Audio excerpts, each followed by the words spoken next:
She thought she was just feeding a hungry lion cub once. But the next morning, he showed up at her door carrying something that shocked everyone. In the remote mountains of Montana, Claire Thompson lived alone in a small cabin, surrounded by endless pines. At 41, she had come here 4 years earlier, after losing her 8-year-old son Jacob in a sudden highway accident. The city had become unbearable, too much noise, too many memories. She packed what she could carry and drove until the silence felt safe.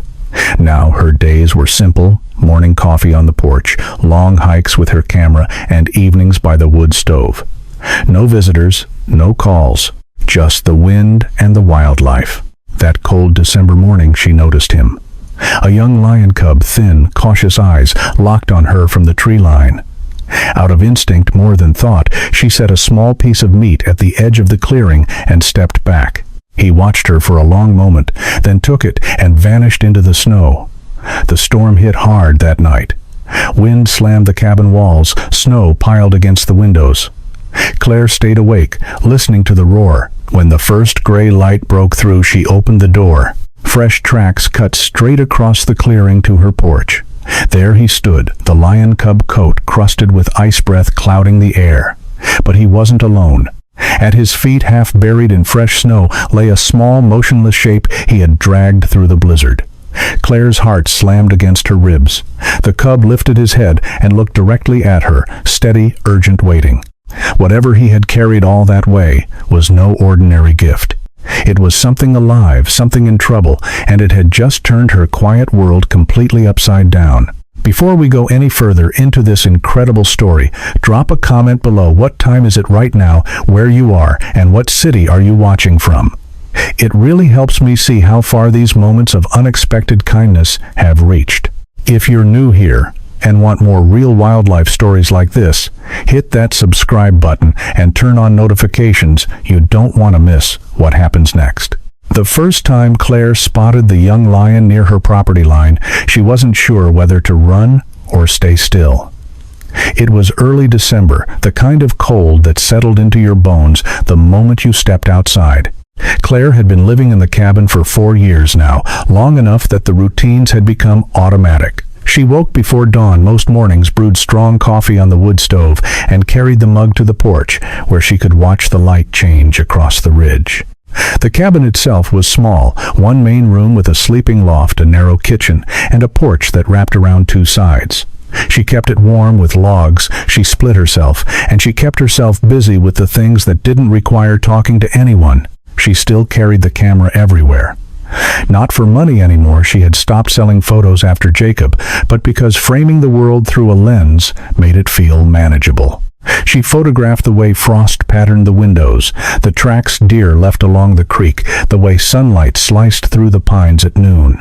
Sometimes she wrote short notes in a leather journal she kept on the shelf above the stove. Date, weather, what she saw. Nothing poetic, just facts. Facts were easier to hold on to. That morning, she had walked the short trail behind the cabin to check the creek for ice buildup. The path was narrow, packed hard by her own boots over the years. She moved slowly, breath fogging in front of her face, listening to the crunch of snow underfoot. Halfway down, she stopped. Something felt different. Not a sound exactly, more a stillness that wasn't usual. She scanned the trees. Nothing moved. Then she saw the prints. They were large, round, no claw marks showing in the thin crust.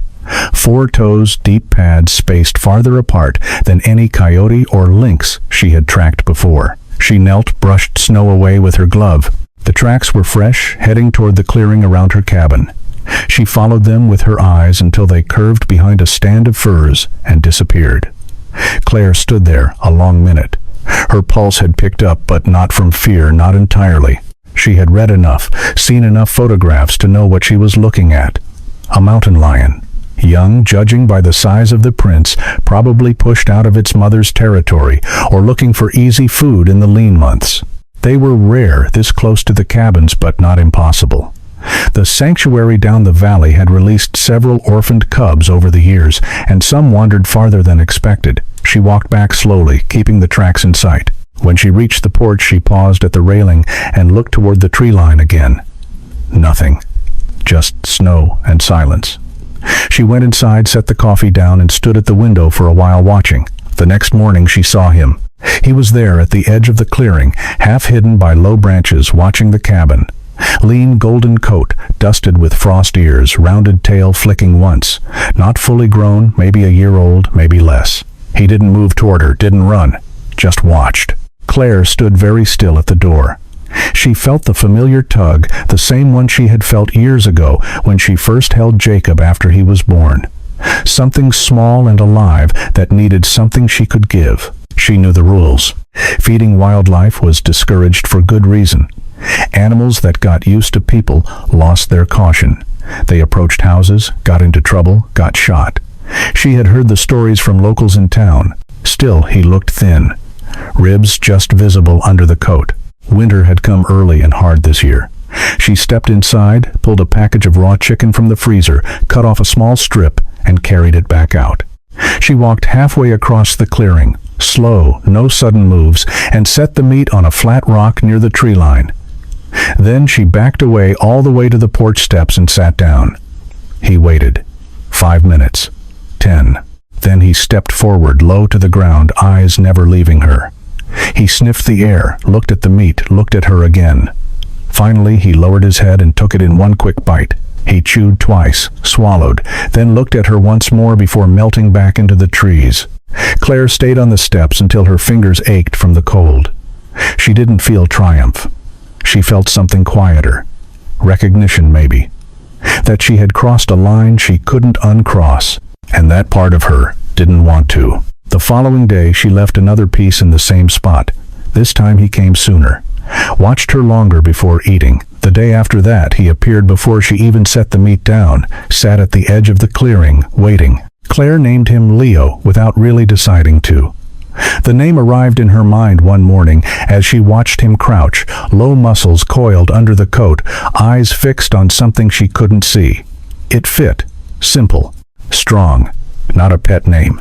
Something that belonged to him. She never tried to get closer. Never spoke to him beyond a quiet easy when he tensed. She just watched, and he watched back. The rhythm settled in quickly. Morning coffee. Check the clearing. Leave the meat. Sit on the steps. Wait. Sometimes he ate right away. Sometimes he sat first tail, curled around his paws, studying her the way she studied him.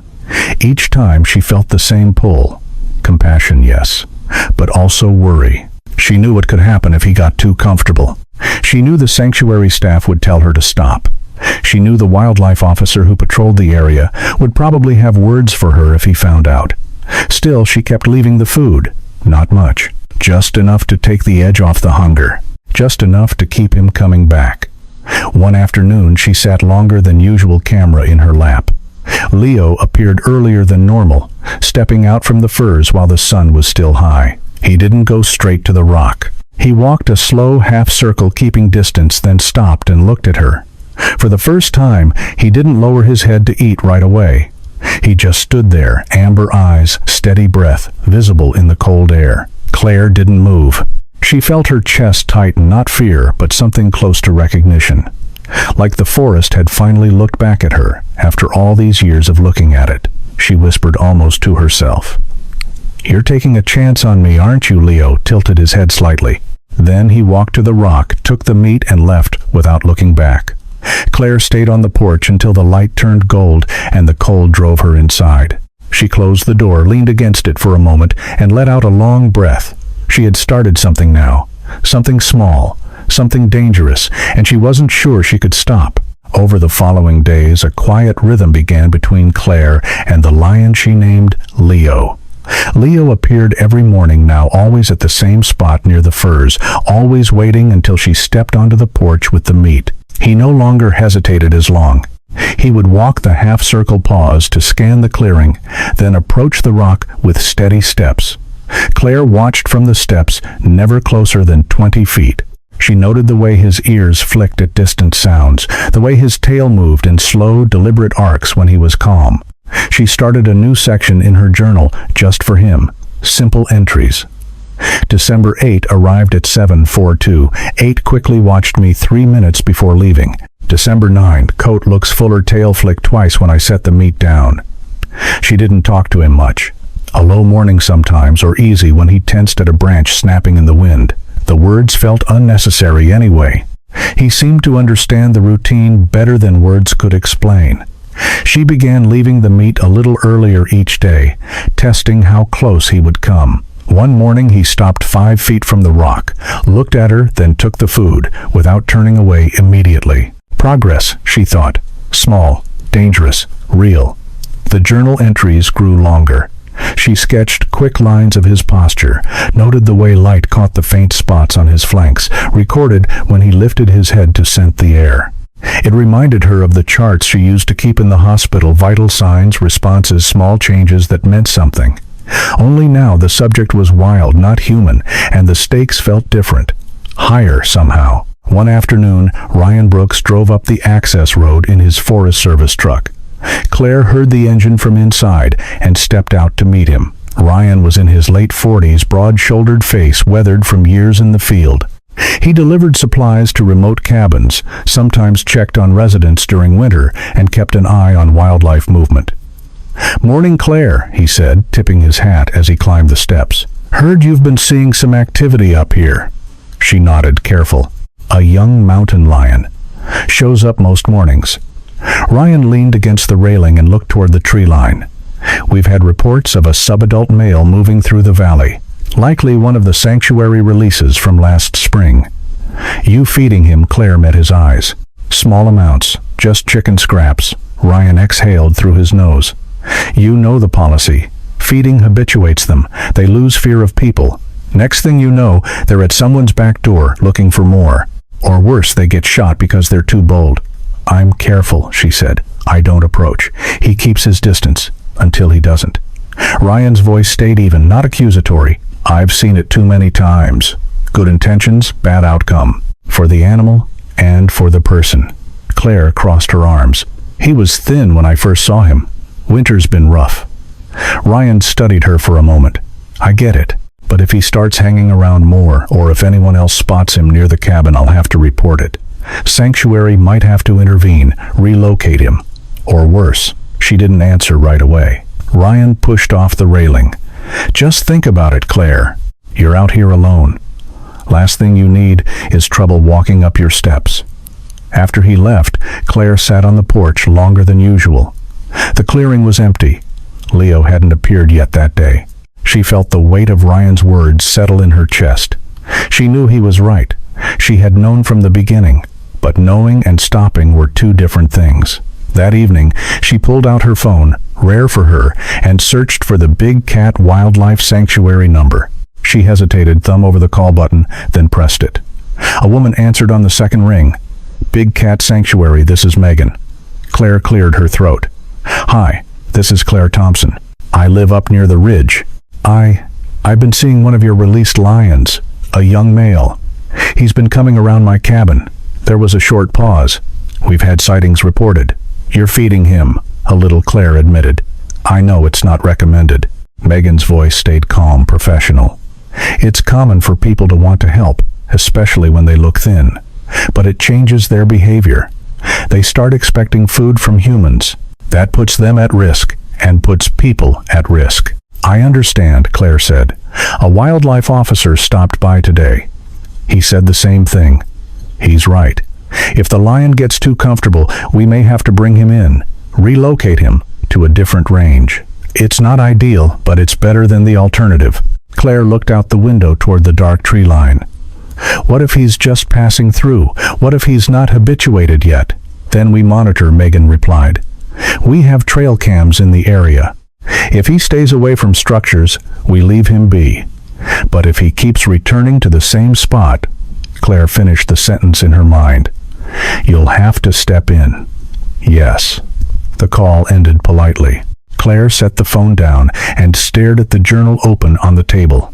The last entry read, "December 10 arrived early, sat longer than usual, eyes on me the whole time." She closed the book. The next morning Leo was there again. He walked the familiar path to the rock, ate, then sat back on his haunches and watched her. Claire stayed on the porch. She didn't leave the meet immediately. She waited. He waited too. Neither moved for almost 10 minutes. She felt the conflict sharpen inside her. Part of her wanted to stop to protect him from what could happen if he trusted too much. Part of her couldn't. Not yet. Not when he looked at her like that. She finally stood, walked halfway across the clearing, set the meat down, and returned to the steps. Leo came forward, took it, then paused before leaving. He looked back at her once long steady before disappearing into the trees. Claire sat down hard on the top step. Her hands were cold. Her thoughts were colder. She had started something she couldn't control, and every day it grew a little stronger. When the storm hit hard that night, Claire never expected what would appear at her door the next morning. The wind started low, a steady moan through the pines, then built quickly into something fierce. By dusk, the sky had turned slate gray, and the temperature dropped fast. Claire secured the shutters, stacked extra wood by the stove, and checked the generator in case the power went out. Snow began falling heavy and sideways, driven by gusts that rattled the windows like someone trying to get in. She brewed tea, sat by the fire, and listened to the cabin groan under the assault. Power flickered once, twice, then held. She didn't sleep much. The roar outside was constant, and every creak made her glance toward the door. Dawn came slow and pale. The wind had eased to a low howl, but snow still swirled across the clearing in thick curtains. Claire pulled on her coat boots and gloves, opened the door a crack to check the porch, then pushed it wider. Fresh drifts had piled against the steps, some reaching her knees. She stepped out, shovel in hand, and stopped cold. Tracks cut through the new snow, large, round, unmistakable. They led straight from the tree line to her porch, and there, at the bottom of the steps, stood Leo. His coat was matted with ice flanks, heaving breath, fogging in rapid bursts. He looked exhausted, but he didn't move away when she appeared. His eyes locked on hers, steady and urgent. At his feet lay a small shape, half covered in snow. A kitten gray fur soaked through body, curled tight, barely moving. Claire's breath caught. She saw the way the kitten's chest rose and fell in shallow, uneven pulls. One back leg was held at an odd angle, swollen, clearly injured. Leo let out a low sound, not a growl, something softer, almost pleading. He stepped back a half-pace, then forward again, nudging the kitten gently with his nose before looking up at Claire once more. She felt her heart slam against her ribs. For a second, she couldn't move, then instinct took over. She crouched slowly, keeping her movements deliberate, never breaking eye contact with Leo. "Easy," she whispered. "I'm not going to hurt him." Leo stayed where he was, watching every motion. Claire reached out, palm up, and waited. The kitten gave a weak mew. She slid her hands under the small body, cold, frighteningly light, and lifted carefully. The leg hung limp. She cradled him against her coat, feeling the faint tremor of breathing.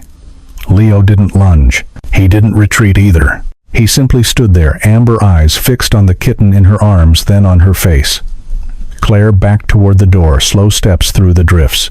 "Come on," she said quietly. "Inside. Now." She stepped over the threshold, held the door open with her shoulder. Warm air rushed out. Leo hesitated at the bottom step, ears flicking, then placed one paw on the wood. He looked up at her again. She nodded once. He climbed the steps, slow and careful, and stopped just inside the doorway. Snow fell off his coat in clumps. Claire closed the door behind him, shutting out the wind. The cabin felt suddenly small with him in it. Leo shook himself once, sending snow flying, then sat near the stove, eyes still on the kitten. She laid the small cat on a towel by the fire, wrapped him gently to warm him. His breathing steadied a little. She checked the leg, no open wound she could see, but the swelling was bad. Likely a fracture or bad sprain from a trap or fall. She needed to get him stable first. She glanced at Leo. He hadn't moved from his spot, but his posture had relaxed slightly, shoulders down, tail curled around his paws. He watched her work, head tilted. Claire filled a bowl with warm water, dipped a cloth, and cleaned the kitten's fur as best she could without hurting him. He whimpered once, but didn't fight. She spoke low the whole time. "You're safe now. Just hold on," words more for herself than anyone. Leo shifted, lay down fully, chin on paws. His eyes never left her hands. She sat back on her heels, looked at the two of them, one wild, one domestic, both in her cabin, because of a choice she had made weeks earlier. The weight of it hit her hard. She had opened the door to something she couldn't undo. The kitten stirred, eyes cracking open, pale green, unfocused. He tried to lift his head, managed a weak purr. Claire exhaled. "Okay," she said to the room, to Leo, to herself. "We're doing this." She stood, grabbed her phone from the counter, and dialed the sanctuary number she had saved. It rang twice before Megan picked up. "Megan, it's Claire Thompson again. I need help. Right now." She explained quickly the storm, the tracks, the kitten at Leo's feet. Megan listened without interrupting. "Bring him in as soon as the road clears," Megan said. "But if he's bad, keep him warm and stable until you can move. Don't give him food yet, just water if he'll take it. And Claire, Leo brought him to you. That's not normal behavior. We need to document this." Claire looked down at Leo, still lying by the stove, eyes half closed, now exhausted. "I know," she said. "I'll keep him here until it's safe to travel." She hung up, knelt beside the kitten again. He had curled tighter against the towel. She added another blanket, then turned to Leo. "You did good," she said quietly. "You brought him here. Now we take care of him." Leo lifted his head, met her gaze for a long moment, then lowered it again. Outside, the storm had quieted to a steady fall of snow. Inside, the fire crackled. 3 heartbeats filled the small space. 1 human, 2 feline, 1 wild, 1 fragile. Claire sat on the floor between them, back against the couch, and let the warmth settle over her. The decision had been made the moment she opened the door. There was no going back now. With the wind still howling outside, Claire worked quickly to warm the small creature Leo had brought. She moved the towel closer to the stove, added another blanket, and adjusted the kitten so he lay on his good side. His breathing had steadied but remained shallow. She felt his body temperature with the back of her hand still too cold. She filled a hot water bottle from the kettle, wrapped it in a cloth, and placed it near his back without touching. He shifted slightly, pressed against the warmth. Claire sat cross-legged on the floor and examined the leg again. Swollen at the joint, no bleeding she could see, but the angle was wrong. Likely a break or bad sprain from a trap or fall. She didn't probe. She knew enough from her nursing days to leave that to professionals. Instead, she kept him stable, spoke in a low, steady voice, and watched his eyes for any sign of pain or shock. Leo remained near the stove, chin on paws, watching her every move. He hadn't tried to leave. He hadn't come closer either, just stayed alert, as if standing guard. Claire reached for her phone again. First, she called Ryan. He answered on the first ring. "Claire, everything all right up there?" "Not exactly," she said. "Leo showed up this morning with a kitten. Injured leg. I've got him inside now. Warm and stable, but he needs real help." There was a pause. "Leo brought a kitten to your door?" "Yes." "Dragged him through the snow. I couldn't leave him out there." Ryan exhaled. "Okay. First priority is keeping him alive until road's clear. Megan's the one to handle this. I'll radio her, let her know you're calling. And Claire, keep Leo away from the little one if he gets agitated. We don't know how he'll react once the adrenaline wears off." "He's calm," she said. "Lying by the stove, hasn't moved toward the kitten. Still, be careful. I'll head your way as soon as I can get through. Might be tomorrow if the plows make it up the ridge." She thanked him and hung up. Then she dialed Megan again. Megan picked up immediately. "Claire, Ryan just called. Tell me what you've got." Claire described the kitten's condition: cold, weak, swollen leg, shallow breathing. "I've warmed him up, no food yet, just monitoring. He's purring a little now." "Good start," Megan said. "Keep him warm and quiet. If he starts shivering violently or breathing gets worse, call me right away. The leg sounds like a fracture. We'll need x-rays and possibly surgery, but first he has to stabilize. As for Leo, that's extraordinary. A wild lion carrying an injured domestic cat to a human. We need photos, video, if possible, but safety first." Claire glanced at Leo. His eyes were half closed, but his ears twitched at the sound of her voice. "He's still here. Inside. Not aggressive." Megan's tone sharpened slightly. "He's inside your cabin, Claire. That's a risk. Even if he's calm now, stress can change things fast. Try to get him out when you can. Open the door. Let him leave on his own terms." Claire hesitated. "He brought the kitten to me. He's exhausted. I don't want to force him out into the cold." I understand, Megan said, but he's a wild animal. We have protocols. If he stays, we'll have to assess the situation when I get there. For now, focus on the kitten. Name him if it helps, makes it easier to track his progress. Claire looked down at the small gray form. Pale green eyes blinked up at her, weak but aware. Bailey, she said quietly. I'll call him Bailey. Good. Keep notes on his vitals if you can. Breathing rate, responsiveness. I'll try to get up there tomorrow morning. Roads are still blocked in places, but we'll make it. After the call, Claire set the phone down and returned to Bailey. She dipped a cloth in warm water, gently wiped his face and ears. He leaned into the touch, a faint purr rumbling in his chest. She felt something loosen inside her, a small knot of tension she hadn't realized was there. For the first time in years, the cabin held more than one heartbeat she cared about. Leo shifted, stretched his front paws, then lay back down closer to the fire. Claire watched him for a moment. His breathing had slowed deeper now. He looked smaller in the warm light, less like a threat, and more like something worn out from a long night. She spoke low to both of them. You're safe here, both of you. Bailey's eyes drifted closed. His purr grew steadier. Claire leaned back against the couch, knees drawn up, and let the quiet settle. Outside, snow continued to fall softer now. Inside, the stove crackled, the wind moaned at the eaves, and 2 small lives depended on the choices she had made. She reached over and rested her hand near Bailey, not touching, just close enough for him to feel the warmth. He didn't pull away. Leo lifted his head, looked at her hand, then at her face. For a second, their eyes met again, steady, quiet understanding. Claire felt the attachment form simple and sudden. Not ownership, not control, just a promise to see this through. She stayed there on the floor until the fire burned low, watching them breathe, feeling the weight of responsibility settle like a second skin. When Bailey's condition suddenly worsened 2 days later, Claire faced a dangerous choice.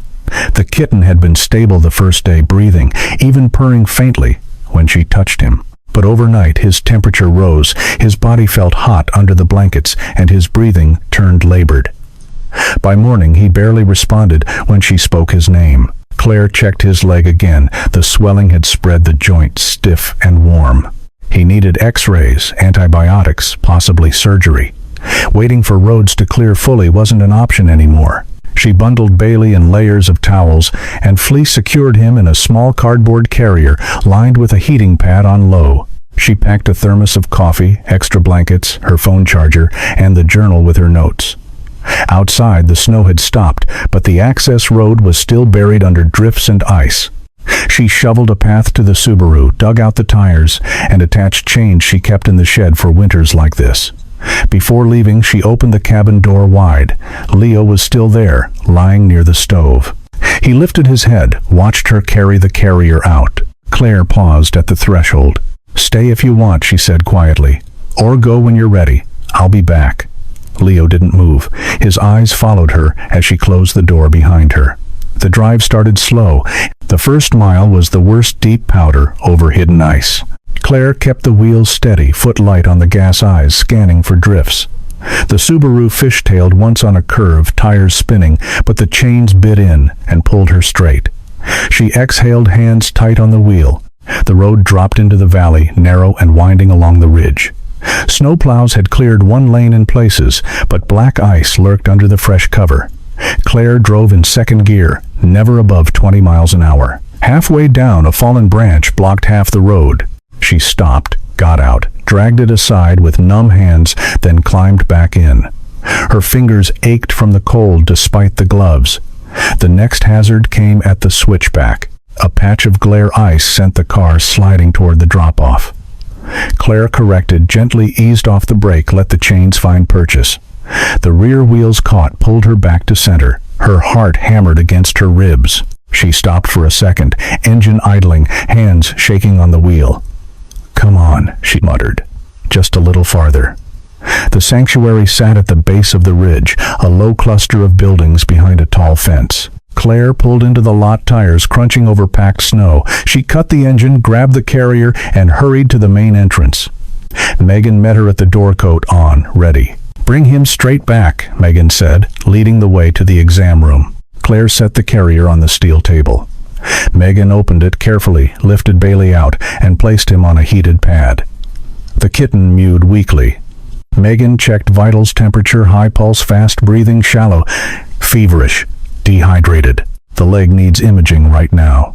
She called in a tech, prepped the x-ray machine. Claire stepped back watching. Megan worked quickly, positioning, shielding, exposing. The images came up on the screen. Clean fracture in the tibia. No displacement yet, but inflammation spreading. Fracture confirmed, Megan said. We'll stabilize, start fluids, and antibiotics. He's young, good chance he'll heal if we act fast. Claire nodded, throat tight. Can I stay? For a bit, Megan replied. We'll keep him in the ICU ward overnight. Monitor him closely. They moved Bailey to a small heated enclosure with soft bedding and an IV line. He settled quickly, eyes half closed. Megan adjusted the drip, checked the bandage on his leg. You got him here in time, she said. Another day, and it could have been septic. Claire stood at the glass watching Bailey breathe. Leo brought him to me. I couldn't leave him out there. Megan glanced at her. We'll need to talk about Leo. If he's still at your cabin, we have to assess.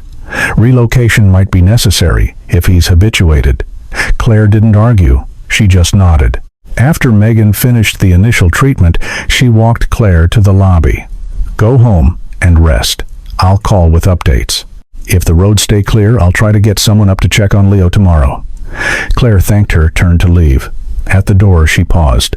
Megan, thank you for everything. Megan gave a small smile. You did the hard part. Driving in that mess. Claire stepped outside. The sky had cleared, sun low and sharp on the snow. She climbed into the Subaru, started the engine, and began the long climb back up the ridge. The drive home felt longer. Her arms ached from gripping the wheel. Her mind replayed every slide, every near miss. But Bailey was safe now. That was enough for today. When she reached the cabin, the porch was empty. Tracks led away from the door, Leo's prints heading toward the tree line. She followed them with her eyes until they vanished in the snow. She opened the door. The cabin felt quieter than before. The stove had burned low. The towel where Bailey had lain still held the faint shape of his body. Claire knelt, touched the fabric, then stood again. She added wood to the fire, made coffee, and sat at the table. Tomorrow she would wait for Megan's call. Tomorrow she would see what came next. For now, she let the quiet wrap around her, a different kind of quiet than before. Inside the sanctuary, Bailey began to stabilize under professional care. The first 24 hours were critical. Megan kept him in the ICU enclosure, with round-the-clock monitoring fluids, running antibiotics, dripping temperature checked every few hours. Claire visited daily, driving down when the roads allowed. She sat outside the glass, watching Bailey's chest rise and fall more steadily each time. By day 3, the fever broke. By day 5, he started eating small amounts of soft food on his own. The swelling in his leg reduced, and the x-rays showed the fracture aligning well under the splint. Megan updated Claire each afternoon. He's responding fast, she said one evening in the exam room. Young cats heal quicker. We'll keep the splint another week, then start light physical therapy. He'll be walking normally soon. Claire stood at the enclosure, fingers against the glass. Bailey looked up, ears forward, and gave a soft chirp. She smiled, small, tired, but real. On the 6th day, Megan called Claire into her office. She had a file open on the desk, and a photo pulled up on her screen.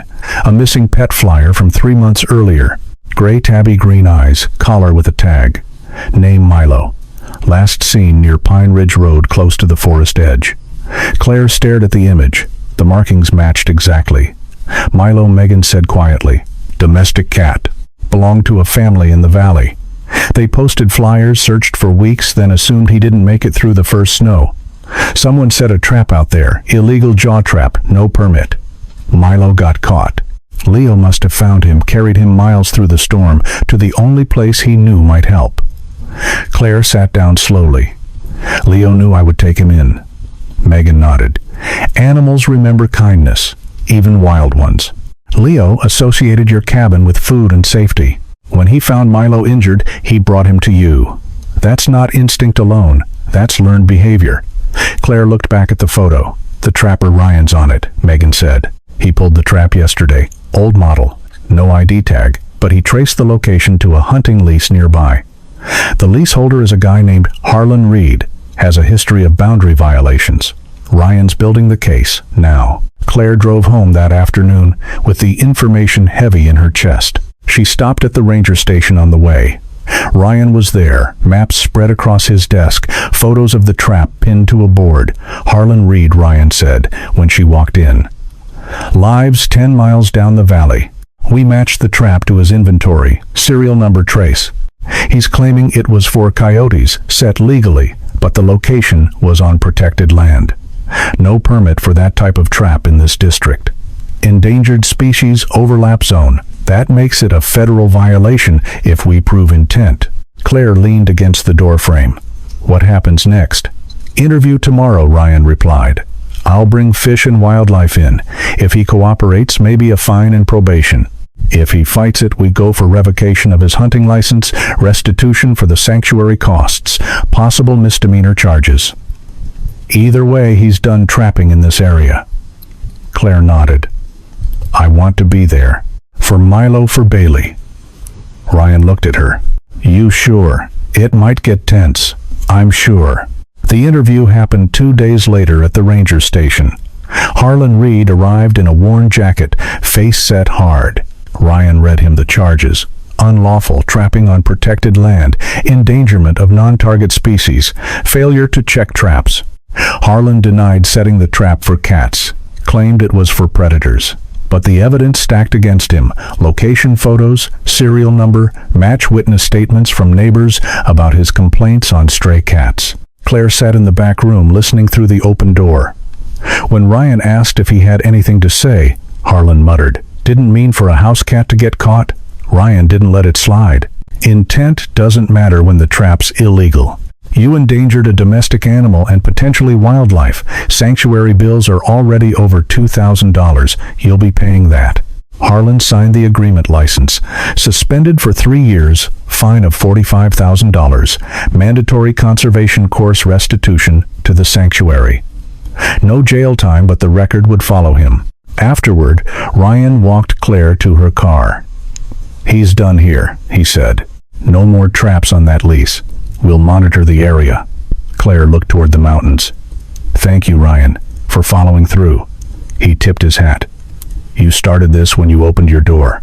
We just finished it. Back at the sanctuary, the next week, Bailey was moved to a recovery pen with more space.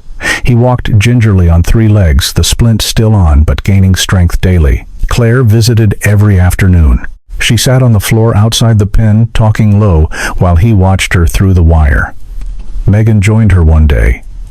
He's ready for release planning, Megan said. We'll reintroduce him to the wild when the leg's fully healed. Same area he came from, he knows it. Leo might still be around. Claire nodded. I hope so.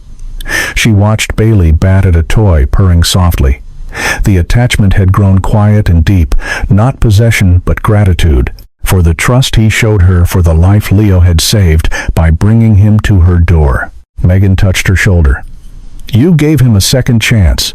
That matters. Claire smiled faintly. Leo gave him the first one. She left the sanctuary that evening with the sun low behind the ridge. The road home felt familiar now, less dangerous, more certain. Inside her cabin, the stove was cold. Tracks in the fresh snow outside led away from the porch, Leo's prints faint but clear heading into the trees. Claire stood on the steps a long time, watching the light fade. She knew the story wasn't over yet. Weeks later, on a clear winter morning, it was time to return Bailey to the wild. The sanctuary staff had prepared a release site near the original trap location, open meadow, bordered by pines, familiar territory for a cat like him. Bailey's leg had healed cleanly. The splint was off, and he moved with only a slight limp that would disappear in time. Megan carried the transport crate to the edge of the clearing. Claire walked beside her, hands in her pockets, breath fogging in the crisp air. They set the crate down. Megan unlatched the door and stepped back. For a moment, Bailey stayed inside, ears forward, sniffing the breeze. Then he stepped out, slow, deliberate pause sinking into the snow. He paused, looked around, tail flicking once. Claire crouched low. Go on, she said softly. This is your place. Bailey turned toward her. Green eyes met hers for a long second. He chirped once, short, clear, then trotted forward, gaining speed as he reached the tree line. He disappeared into the underbrush without looking back. Claire stood there until the sound of his paws faded completely. Megan placed a hand on her shoulder. He's home. They drove back in silence. At the sanctuary gate, Claire thanked Megan again. For everything. Megan nodded. You gave him more than a chance. You gave him trust. That's rare. Claire returned to the cabin that afternoon. The clearing was quiet, sun low and golden on the snow. She stepped onto the porch and froze. Leo was there. He stood at the edge of the trees, coat gleaming in the light posture, calm. He walked forward slowly, stopping halfway across the clearing. Claire stayed still. Their eyes met the same steady gaze from all those mornings. Leo sat down, tail curled around his paws. He watched her for a long minute, then rose and moved closer, not to the steps, but near enough that she could see the faint scars on his flanks, reminders of whatever battles he had fought. He stopped again, looked toward the tree line where Bailey had gone, then back at her. Claire knelt on the top step. You did it, she said quietly. You brought him to me, and now he's free. Leo tilted his head slightly. He made a low chuff, soft, almost tender. Then he turned, walked back to the tree line, paused once more to look at her, and slipped into the shadows. The snow swallowed his tracks almost immediately. Claire stayed on the porch until the light turned blue. She felt the goodbye settle in her chest, not heavy but complete. That evening Ryan called. Harlan Reed's case is closed, he said. Court ruled today. $50,000 in fines, $40,000 for restitution and penalties, $10,000 for the conservation fund. Hunting and trapping license revoked permanently in Montana. Misdemeanor conviction on the record, plus 2 years probation. He's banned from protected lands. If he violates, it becomes felony. Claire leaned against the counter. That's strong. It is, Ryan replied. Montana takes illegal trapping seriously, especially in overlap zones near sanctuary land. Endangered species statutes apply. He won't trap again. She thanked him, hung up, and sat by the stove. The fire crackled low. She opened her journal to a blank page and wrote slowly. One small act, leaving food for a hungry lion cub, had rippled outward. It saved Bailey. It exposed an illegal trapper. It changed a man's future. It changed hers. She thought about the trust Leo had placed in her. The risk he took carrying Bailey through the storm. The quiet understanding that passed between them. She thought about Bailey stepping into the wild free because someone had cared enough to act. She closed the journal and spoke to the empty room, or perhaps to anyone listening beyond it. I used to think kindness was small, she said. Something you do and forget. But it isn't. One moment of compassion can cross species, cross miles, cross years. It can stop harm before it spreads. It can heal what was broken. It can remind us that the wild isn't separate from us. It's part of the same world. And when we choose to see it, to help it, we choose to be better. She paused, looked toward the dark window. If you're watching this wherever you are, remember that. A single act, small, quiet, ordinary, can start something bigger than you know. It can save a life. It can change a story. It can prove that even in the coldest places, warmth still finds a way. She smiled faintly, the first real one in a long time. Thank you for listening. Thank you for being part of this. Outside, the mountains stood silent under the stars. Somewhere in the trees, life continued, wild, resilient, connected. Claire turned off the